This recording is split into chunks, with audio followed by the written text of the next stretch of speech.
Hello दोस्तों, स्वागत है आपका अपने YouTube channel youth power for study में। जैसा कि हमने पिछली क्लास में हमारे पृथ्वी के प्रमुख परिमंडलों के बारे में पढ़ लिया था, जिसमें कि हम लोगों ने उसमें महाद्वीप और महासागरों के बारे में सभी के बारे में जाना था। तो आज हम उसका अगला पार्ट देखेंगे, जिसमें कि हम लोग पृथ्वी के प्रमुख स्तर रूपों के बारे में जानेंगे। तो आज हम लोगों को किन किन चीज़ों के बारे में पढ़ना है, जिसमें कि आज हम लोग पढ़ेंगे पर्वतों के बारे में, पठारों के बारे में, मैदानों के बारे में और जल रूपों के बारे में।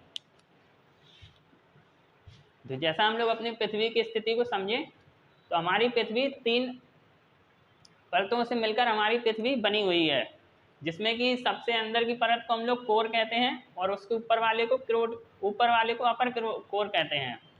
जिसमें कि ये जो कोर होता है वो सॉलिड स्टेट में हमारा पाया जाता है, और जो इसके ऊपर वाला अपर कोर है वो लिक्विड स्टेट में पाया जाता है, जिसमें कि हमारी पृथ्वी में बहुत ही ज़्यादा दबाव के कारण वहाँ पर लावा भरा रहता है और वो बहुत ही गर्म होता है। इसके ऊपरी भाग को हम लोग मेंटल बोलते हैं, जिसमें कि जिसकी स्टेट या कहिए इसकी अवस्था सेमी सॉलिड होती है। मतलब कि इसमें कुछ भाग इसमें ठोस होता है और कुछ भाग इसमें द्रव की अवस्था में पाया जाता है, और जो कि इसका सबसे ऊपरी भाग होता है उसको हम लोग क्रस्ट बोलते हैं। इसकी जो चौड़ाई होती है या कहिए ऊंचाई, इसकी ऊंचाई 30 किलोमीटर टोटल मानी जाती है। यानी कि ये मेंटल से लेकर पूरा टोटल जो क्रस्ट हो गया, जिस भाग पर हम लोग पृथ्वी के ऊपरी भाग पर हम लोग रहते हैं उसको क्रस्ट बोलते हैं। तो ये मेंटल से इसकी ऊंचाई जो हो गई या कहिए दूरी हो गई, तो ये 30 किलोमीटर हो गई। और जो मेंटल और कोर है, कोर में ही हमारा लावा भरा रहता है। जब हम लोग देखते हैं ज्वालामुखी उद्गार होता है, तो उससे हमारे जो पर्वतों के जो भी ज्वालामुखी पर्वत है उनसे जो लावा बाहर आता है। तो हम लोग जो ये हमारे 4 पार्ट हैं, पर्वत, पठार, मैदान और जलरूप, इनके बारे में हम लोग एक एक करके देख लेते हैं।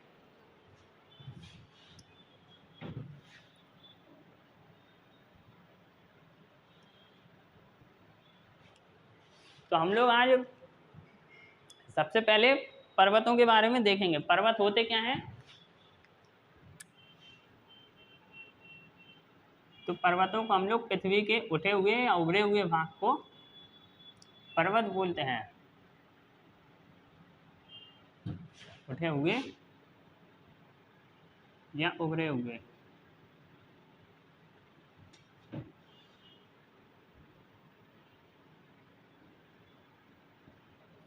तो पर्वत हम लोग किनको बोलते हैं? पृथ्वी के उठे हुए या उभरे हुए भाग को हम लोग पर्वत बोलते हैं। लेकिन इनकी भी कंडीशन है कि इनकी कम से कम ऊंचाई 800 मीटर कम से कम इनकी ऊंचाई होनी ही होनी चाहिए।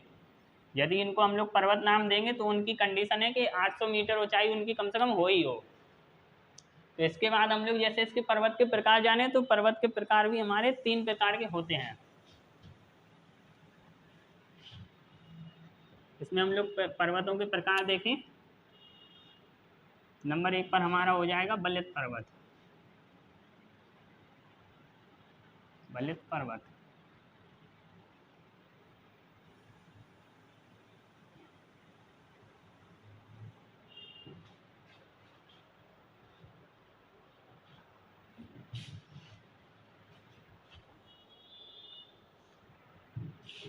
और नंबर 2 पर हमारा हो जाएगा भ्रंशोत्थ पर्वत। और नंबर 3 पर ज्वालामुखी पर्वत।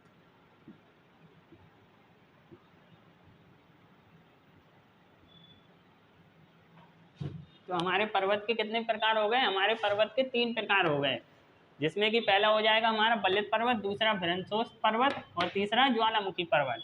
तो हम लोग इनके बारे में लाइन से एक एक करके समझें कि बलित पर्वत किसको कहते हैं।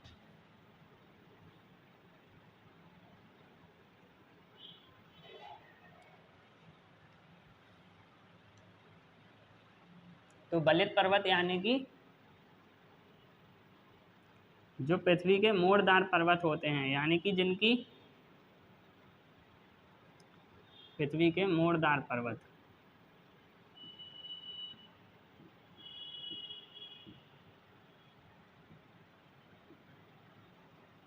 पृथ्वी के मोड़दार पर्वत या तो कहिए बलित पर्वत, जब मतलब कि पृथ्वी की दो प्लेटें या तो कहिए दो चट्टानें जब आपस में आके मिलती हैं तो उनका कुछ भाग उड़ जाता है। जैसे कि ये दो चट्टानें आपस में आके मिलेंगी तो ये लोग टकराकर कुछ भाग इनका उड़ जाएगा,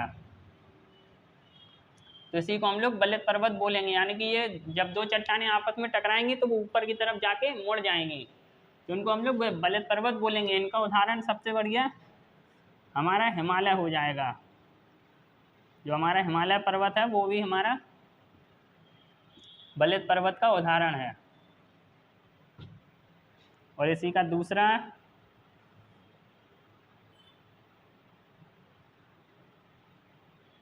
हमारा आल्पस पर्वत, अमेरिका का आल्पस पर्वत है।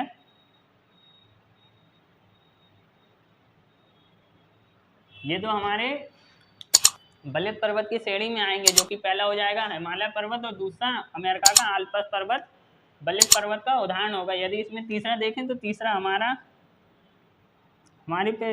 भारत की जो अरावली पर्वत श्रेणी है,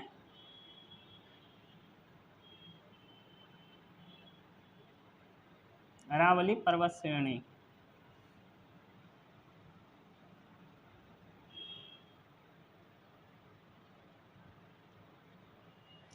हमारे भारत की जो अरावली पर्वत श्रेणी है वो हमारे विश्व की सबसे पुरानी बलित पर्वतों की श्रेणी है। श्रेणी किसको बोलते हैं?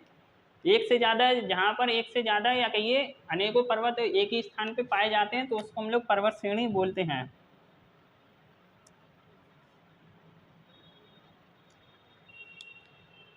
ये हो गए हमारे बलित पर्वत, जिनमें कि हमारे पहला हिमालय हो गया, दूसरा आल्पस पर्वत और तीसरा हमारा अरावली पर्वत। दूसरा हम लोग देखें तो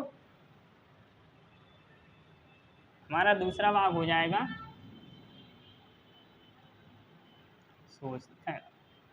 पर्वत। इन पर्वतों में क्या होता है, इनका कुछ भाग उठा होता है और कुछ भाग धंसा हुआ पाया जाता है। ये पर्वत कहीं पर धंसे होते हैं और कहीं पर उठे हुए पाए जाते हैं, तथा कहीं पर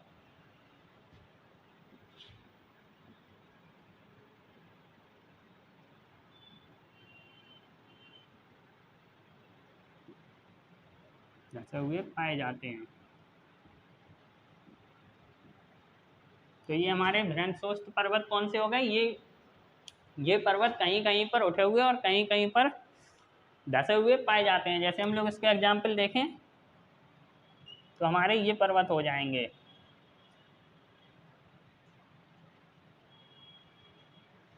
ऐसे पर्वत हमको जहाँ पर भी देखने को मिलेंगे, यानी कि कहीं पर ये उठे हुए हैं और कहीं पर ये जमीन में धंसे हुए हैं, जिनको कि हम लोग भ्रंशोस्त पर्वत बोलते हैं। और इनका जो ये ऊपरी भाग होता है, उसको हम लोग उत्खंड भ्रंश बोलते हैं। और जो ये धंसा हुआ भाग है इसको हम लोग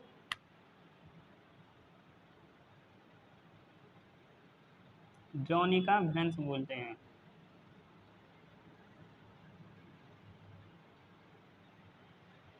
ये जो हमारे भ्रंशोस्त पर्वत हैं, इसके जो होते हैं ऊपरी भाग उसको हम लोग उत्खंड भ्रंश और धंसे हुए भाग को द्रोणिका भ्रंश हम लोग बोलते हैं।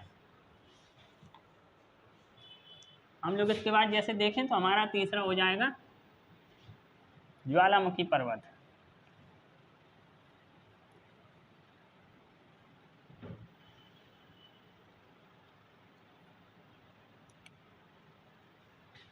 हमारा तीसरा हो जाएगा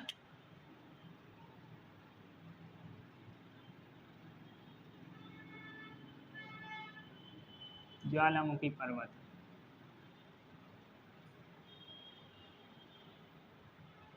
तो हम लोगों ने जैसे अभी इसको हमारे पृथ्वी की संरचना को समझा था कि इसमें कोर में लावा भरा होता है, मेंटल में भी लावा भरा होता है। तो जब ये हमारी पृथ्वी का लावा जो है वो पृथ्वी की सतह पर जब दबाव लगाता है तो हमारे पृथ्वी की जब लावा हमारे यहाँ से नीचे से आएगा और ये जब पृथ्वी पर दबाव लगाएगा तो कुछ भाग दरार आकर यहाँ पे कुछ भाग टूटता हुआ ऊपर की तरफ को उठ जाएगा, जिससे कि ज्वालामुखी इसमें लावा निकलेगा और ज्वालामुखी पर्वत बनेंगे, तो इनसे लावा बाहर आएगा। जिससे कि ज्वालामुखी पर्वत होते हैं, ये दो प्रकार के होते हैं, जैसे पहला होता है निष्क्रिय और दूसरा होता है सक्रिय। तो हमारे भारत में अभी तो कोई सक्रिय पर्वत नहीं है, सक्रिय ज्वालामुखी पर्वत नहीं है, परंतु हमारे भारत में एक अंडमान निकोबार में एक ज्वालामुखी पर्वत जरूर है। हमारे भारत में ये कहाँ पर है? अंडमान निकोबार में, निकोबार द्वीप समूह में हमारे यहाँ पर एक ज्वालामुखी पर्वत पाया जाता है, जिससे कि जब पृथ्वी पे नीचे से लावा दबाव लगाता है तो ऊपर की तरफ लावा बाहर आता है उससे, जिससे कि हम लोग ज्वालामुखी का फूटना भी हम लोग उसको बोलते हैं। जिससे हमारे यहाँ पर कहीं कहीं पर यदि ज्वालामुखी फूटता है तो उससे भूकंप आने की संभावना भी होती है। ये तो हो गए हमारे पर्वत। हम लोग इसके बाद जैसे अगला पार्ट देखें,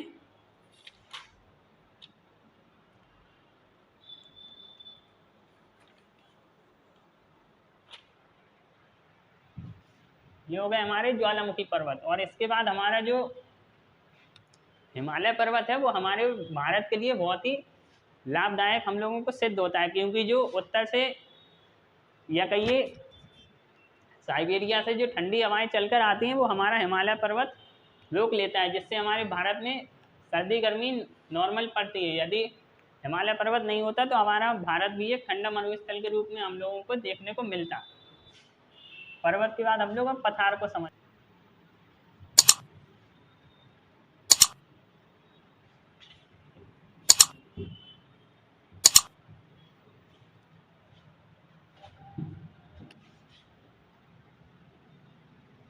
तो पठार क्या होता है? ये हमारा पृथ्वी का सामान्य भूमि से कुछ उठा हुआ भाग को हम लोग पठार बोलते हैं।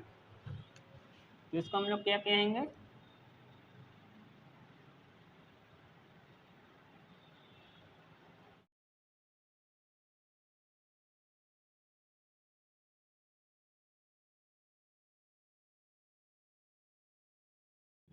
हमारे पृथ्वी का भूमि से थोड़ी ऊपरी भाग या ये उठा हुआ भाग हमारा पठार कहलाएगा। इसको हम लोग जैसे देखेंगे तो ये हमारी पृथ्वी की भूमि हो जाएगी, और ये हमारा थोड़ा सा पृथ्वी से उठा हुआ भाग, इसको हम लोग ऐसे एग्जाम्पल से हम लोग इसको समझ सकते हैं। पृथ्वी का हमारे उठा हुआ भाग या ऊपरी भाग इसको होगा। हमारे भारत में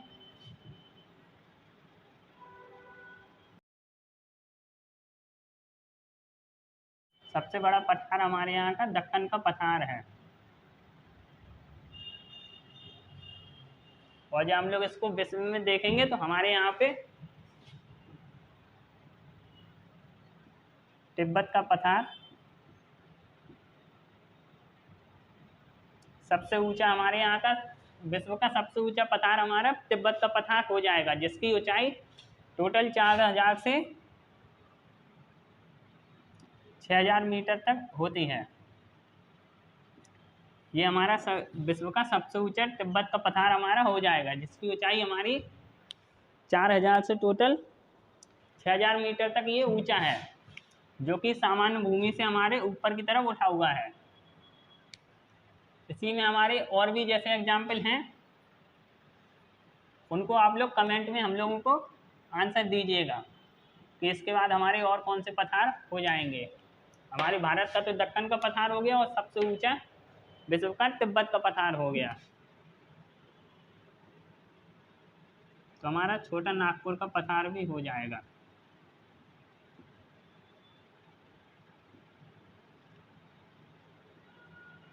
नागपुर तो आप जानते ही होंगे, ये हमारा छोटा नागपुर का पठार भी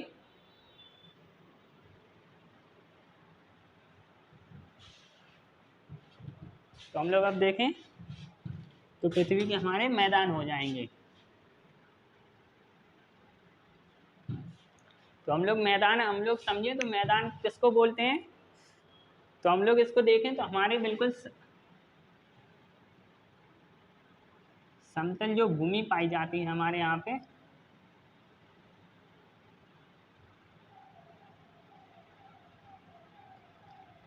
समतल भूमि कोई हम लोग मैदान बोलते हैं।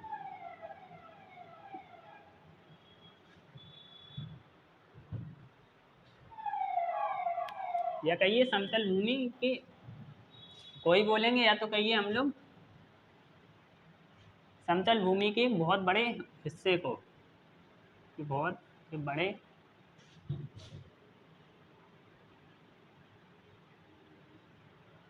तो हमारे मैदान क्या हो जाएंगे, ये तो समतल भूमि के बहुत ही बड़े भाग को हम लोग मैदान बोलते हैं।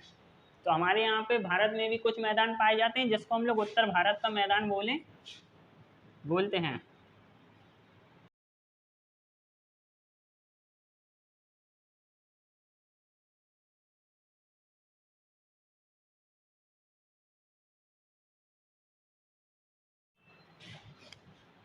और इसी को हम लोग गंगा का मैदान भी जैसे हम लोग देख लेते हैं, गंगा का मैदान भी हो जाएगा।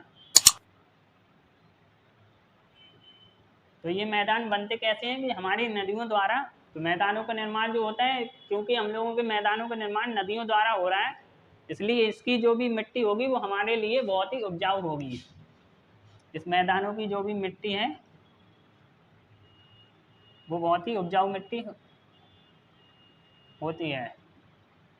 ये जो उपजाऊ मिट्टी है इसको हम लोग, मैदानों की मिट्टी उपजाऊ होगी, जो कि यहाँ पर परिवहन की सुविधा भी हमारे यहाँ पर बहुत ही सुलभ होगी।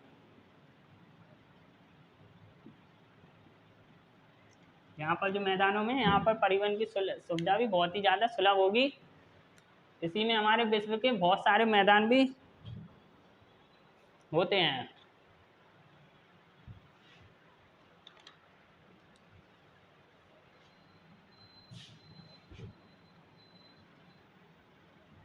हमारे जलरूप बचे,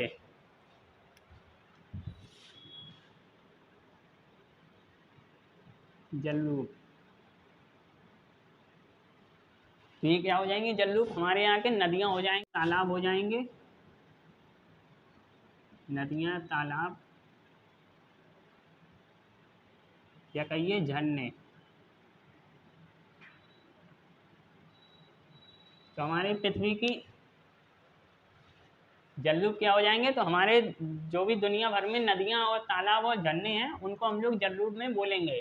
तो इनका निर्माण होता क्या है, जब पृथ्वी पर कहीं पर गड्ढे हो जाते हैं, बड़े बड़े जो गड्ढे होते हैं हमारे पृथ्वी पे जमीन खिसकने के कारण, या कहिए कुछ भी प्राकृतिक प्रक्रिया होती है उससे हमारे यहाँ पे जो जमीन में गड्ढे टाइप के हो जाते हैं, उनमें सालों बाद, कई सालों में पानी भर जाता है, या कहिए जल भर जाता है, तो उससे हमारी जलरूप का निर्माण, या तो कहिए नदियों, झरनों और तालाबों का निर्माण होता है। इन्हीं की सहायता से हम लोगों को, क्योंकि जल की आवश्यकता हमारे जीवन के लिए बहुत ही महत्वपूर्ण है, तो गंगा हो जाएगी, दूसरी यमुना नदी हो जाएगी, गोदावरी हो जाएगी, और कृष्णा नदी हो जाएगी। ये जो हमारी 4 नदियां हैं, गंगा, यमुना, गोदावरी, कृष्णा, और इसके बाद कुछ और, एक और 2 नदियां और हो जाएं जिसको हम लोग ब्रह्मपुत्र नदी के नाम से भी जानते हैं। ये हमारी भारत की प्रमुख नदियों में गिनी जाती हैं, जिनका हम लोगों को 50% से कम से कम, या कहिए 60% से अधिक जल हम लोगों को उपयोग में लाने के लिए, या कहिए जीवन यापन के लिए हम लोगों को उपयोगी होता है।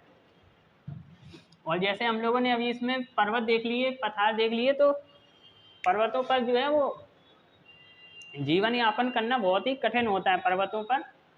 और जो मैदानी भाग हैं जो नदियों द्वारा बनाए जाते हैं, जिसमें कि हम लोग गंगा नदी का मैदान हो गया, ब्रह्मपुत्र का मैदान हो गया, या कि ये उत्तर भारत का हमारा मैदान हो गया, यहाँ पर जीवन यापन करना बहुत ही आसान होता है। क्योंकि पहली बात तो ये समतल भूमि होती है, ना यहाँ पर कोई उठे हुए भाग होते हैं, ना ही धसा हुआ भाग होता है, बस यहाँ पर नदियाँ, तालाब पाए जाते हैं, जिससे जीवन यापन करने के लिए हम लोगों को बहुत ही सहूलियत होती है। मैदानी में हम लोगों को जैसे हम लोग देखें कि गंगा का मैदान, ब्रह्मपुत्र का मैदान, इसी में हमारा एक और मैदान हो जाता है यांगोत्से का मैदान। जो कि हमारा ये चीन का होता है। ये हमारे प्रमुख एशिया के प्रमुख मैदान हैं जिनमें कि जीवन यापन करने के लिए हम लोगों को बहुत ही सरल तरीके से मैदान हम लोगों को जीवन यापन करने में आसानी होती है। जैसे कि हम लोगों ने आज हमारे पृथ्वी के प्रमुख स्तर रूपों में हम लोगों ने सभी चीज़ों को समझा। उसमें पहले हो गए पर्वत, पठार, मैदान, और ये जो हो गए जल रूप यानी कि नदियाँ, तालाब और झरने। तो झरने कैसे बनते हैं कि झरने होते हैं वो जब ये नदियाँ जो होती हैं वो पठारों या तो कहिए बड़े ऊंचे ऊंचे जब पर्वतों से निकलती हैं और जब ऊंचाई से गिरती हैं तो उन्हीं को हम लोग झरने बोलते हैं। कभी कभी जब बड़ी बड़ी नदियाँ होती हैं तो ये कहीं कहीं पर जब ऊंचाई से गिरती हैं तो इसी को हम लोग झरनों के नाम से भी कहीं कहीं पर जानते हैं। तो आज हम लोगों ने इन सभी के बारे में समझ लिया। यदि आप लोगों को हमारी वीडियो पसंद आए तो इसको आप लोग लाइक करें और चैनल को सब्सक्राइब करें और कमेंट में हम लोगों को ज़रूर बताएं कि आपको अगले किस टॉपिक पर वीडियो चाहिए। धन्यवाद।